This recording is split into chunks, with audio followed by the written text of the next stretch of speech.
नमस्कार, मैं दानिश संसार और आप देख रहे हैं पीआरवी। हमारे साथ बातचीत करने के लिए सुप्रीम कोर्ट के वरिष्ठ वकील भानु प्रताप जी मौजूद है। जिस तरीके से एक टीवी डिबेट में नुपुर शर्मा के द्वारा प्रोफेट मोहम्मद साहब के ऊपर विवादित बयान देने के बाद देश भर में जो स्थिति जो है भयानक कहीं ना कहीं हो गई, दंगे का माहौल पूरी तरीके से देखने को मिला।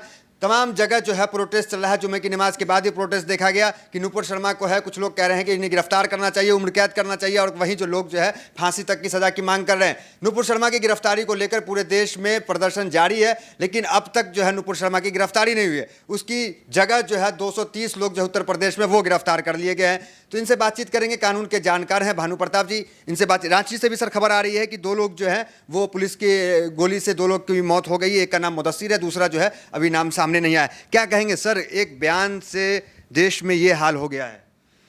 मैं समझता हूं अगर कानून ईमानदारी से और सही तरीके से काम करता, या और भी इससे आगे मैं करूं कि अगर माननीय प्रधानमंत्री इस चीज़ को देखकर इसकी गंभीरता को समझते हुए पहले ही अगर सही कदम उठाते तो ये सारी स्थिति आज नहीं होती।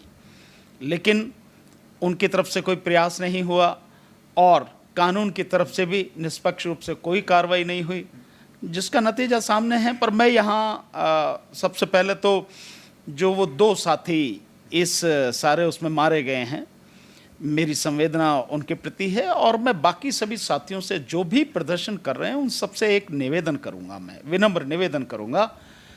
देखिए, प्रदर्शन कीजिए लेकिन लोकतांत्रिक तरीके से, प्रजातांत्रिक तरीके से, संवैधानिक सीमाओं के अंदर रहकर।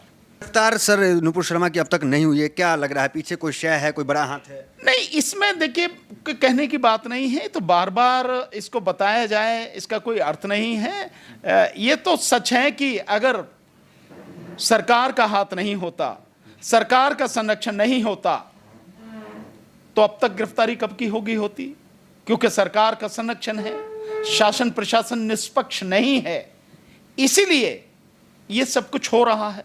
और मैं समझता हूं जो भी कानून को लागू करने वाले लोग हैं उन लोगों को बहुत निष्पक्ष तरीके से कानून को लागू करना चाहिए। कोई भी व्यक्ति हो, अगर उसने कानून के विरोध में काम किया है तो उसके खिलाफ कार्रवाई होनी चाहिए, लेकिन निष्पक्ष तरीके से। ऐसा नहीं कि जिसको आप चाहें उसे तो उठा के जेल में बंद कर दें और जिसको आप चाहें उसे खुला छूट दे दें, आराम से रहे भाई, मस्ती से रहे। प्रधानमंत्री की चुप्पी पे क्या कहेंगे? चुप्पी नहीं, प्रधानमंत्री जी की चुप्पी इस बात का संकेत है कि ये सब लोग जो सारे काम कर रहे हैं इसकी जानकारी बाकायदा प्रधानमंत्री को है, बाकायदा मोदी सरकार का संरक्षण उन लोगों को है, तभी ना वो गिरफ्तार नहीं हो रहे ना। अगर दुनिया भर में इतना शोर मचने के बाद एफआईआर होती है, और वो भी एक की जगह 32 लोगों के खिलाफ एफआईआर होती है, दिल्ली में जो हुई है परसों, और उस सब के बावजूद भी अभी तक कोई गिरफ्तारी नहीं है, और दूसरी तरफ जो लोग विरोध कर रहे हैं उनकी धड़ाधड़ गिरफ्तारी हो रही है, तो इसे क्या कहा जाएगा? मैं मानता हूं कि माननीय प्रधानमंत्री अगर इस बात को, इसकी गंभीरता को समझते तो ये स्थिति ही नहीं आती, ये नौबत ही नहीं आती।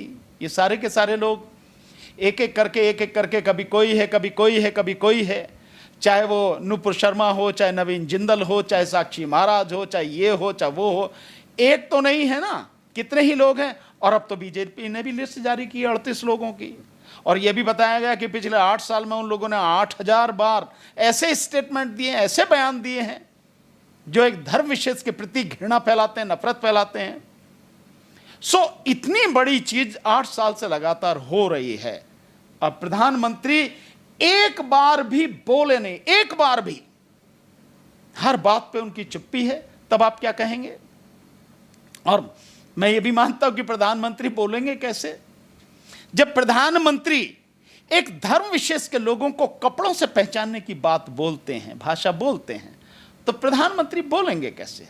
स्वाभाविक है कि उनका पूरा संरक्षण मिला हुआ है। ठीक है सर, कानून के तो जानकार हैं, किस तरह की कार्रवाई बनती है अगर नुपुर शर्मा की बात करें तो? नहीं, देखिए, जिस तरह से देश को संकट में डाला है, या देश का अपमान जिस तरह से पूरी दुनिया, देश कहां से संकट में आ गया? नहीं, बिल्कुल देश संकट में है। इस तरह की बातें अब अगर आप देख रहे हैं कि पूरे देश का माहौल क्या है, इसमें कहीं भी कुछ भी अगर हो गया भाई जब इतने प्रदर्शन होने लगे हैं और अभी आप ही बता रहे हैं कि रांची से खबर है कि 2 लोगों की इसमें मौत हो गई है पुलिस की गोली से, तो ये स्थिति जो है ये धीरे धीरे अब जैसे बढ़ रही है और देश में आपस में अगर इस तरह का दंगा हो गया, फैल गया, तो क्या यह देश संकट में नहीं है? क्या यह राष्ट्रीय सुरक्षा को खतरा नहीं है? दुनिया भर में जिस तरह का अपमान भारत का हो रहा है और जिस तरह से अरब देशों ने कड़ी प्रतिक्रिया जाहिर की है, जिस तरह से एक छोटा सा देश कतर वो कह रहा है कि भारत माफी मांगे, जिस तरह से वहां पर खाड़ी देशों में भारतीय व्यापारियों के सामान का, भारतीय सामान का जो बहिष्कार हो रहा है, चाहे कोई व्यक्तिगत रूप से कर रहा है, सरकारी स्तर पर हो ना हो, संस्थानिक रूप से हो ना हो, चाहे कोई व्यक्ति ही है उसे, संसद का तो बयान आया है कि बाइकआउट करना है। अब अगर आप ये कह रहे हैं, मुझे तो जानकारी नहीं है, पर जो आप कह रहे हैं कि संसद का फर्क पड़ेगा, भारत जो खुद आत्मनिर्भर की बात करता है, इससे फर्क पड़ेगा भारत? नहीं, इसमें आत्मनिर्भरता की बात नहीं है, ये तो देश के मान सम्मान की हमारी जो है उन नीतियों पर निर्भर करता है। जिन खाड़ी देशों से हमारे इतने बड़े संबंध रहे हैं हमेशा से, चाहे दुनिया में कैसी स्थिति रही हो, लेकिन खाड़ी देश हमेशा हमारे साथ में रहे हैं, हमेशा हमारे देश के जो लोग हैं, आज की तारीख में बहुत बड़ी संख्या में तकरीबन 1.5 करोड़ लोग इन खाड़ी देशों में रहते हैं, चाहे वो सऊदी अरब हो, चाहे कुवैत हो, चाहे वो कतर हो, ओमान हो, बहरीन हो, जो भी हैं, यूएई हो, इतनी बड़ी संख्या में हमारे लोग रहते हैं। उनमें लगभग 90 लाख के लगभग तो केवल वही हैं जो मजदूर हैं, वहां काम करते हैं, और इसके अलावा वहाँ स्टूडेंट्स हैं जो शिक्षा के लिए जाते हैं, कि यूएई बहुत बड़ा सेंटर बन रहा है धीरे धीरे एजुकेशन के मामले में, वो जाते हैं, लोग वहाँ रह रहे हैं।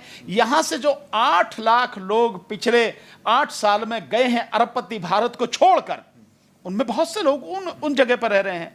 तो उन लोगों का जीवन, उन लोगों का व्यापार, उन लोगों की नौकरी, उन लोगों का रोजगार, जब वो वहां पर रिएक्शन हो रहा है, तो क्या ये खतरे में नहीं है? ठीक है सर, बार बार कहा जा रहा है कि भारत से कि माफी मांगे, वो सर ये कहां तक है कि भारत माफी मांगे? एक प्रवक्ता भारत माफी नहीं मांगेगा, ये जो कहा है कतर का जो ये बयान है, ये गलत। भारत माफी नहीं मांगेगा, भारत के माफी मांगने का अर्थ नहीं है।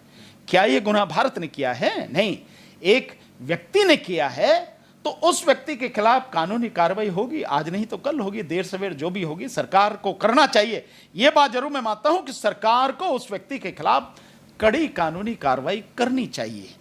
ऐसे लोग देश के लिए खतरा हैं। तो एनएसए में कम से कम उनके खिलाफ यूएपीए एनएसए लगा के, जैसे आप किसी भी दूसरे पर लगा दे, तो कितने ही मुस्लिम समाज के बेगुनाह लोगों पर लगाया, दलित समाज के कितने ही बेगुनाह लोगों पर आपने यूएपीए एनएसए लगा दिया।